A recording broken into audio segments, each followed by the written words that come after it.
Is Vladimir Putin contemplating an all-out invasion of Ukraine? He might, but he also has other options, and the West should be prepared to respond to each of them.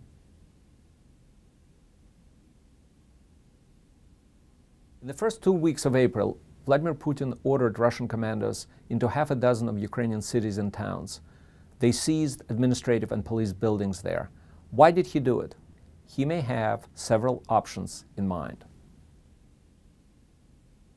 One option before Putin is to freeze the situation at the current status quo without increasing the presence or visibility of the Russian troops in east and southern Ukraine, and then use the situation described by Moscow as a chaos, lack of authority, and lack of sovereignty by the Ukrainian government in eastern and southern parts of Ukraine as a negotiating leverage in its talks with Ukraine, but primarily United States and EU.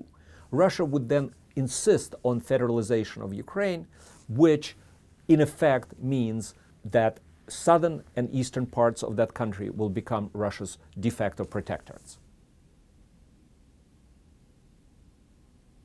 A second option is the escalation of the Russian military presence in east and southern Ukraine, provoking the Ukrainian government finally to respond with force and almost inevitably leading to violence, bloodshed, and death. That's bringing southern and eastern Ukraine essentially to the point of a continuous armed conflict. One of Vladimir Putin's favorite propaganda tricks is to use Western policies as precedents to justify Moscow's actions. He could point out to the Western involvement in Libya to protect civilians during a civil war as a pretext for an all-out Russian invasion, ostensibly to protect the ethnic Russians and the Russian-speaking Ukrainians in that part of the country. Whatever options Vladimir Putin may consider, there is a deadline to them. On May 25th, the Ukrainians will choose a new president in what is likely to be a free and fair election certified by international observers. After that, it will be exceedingly difficult for Vladimir Putin to claim that Ukraine does not have a legitimate government and therefore requires intervention by Russia to protect the civilian population in East and South.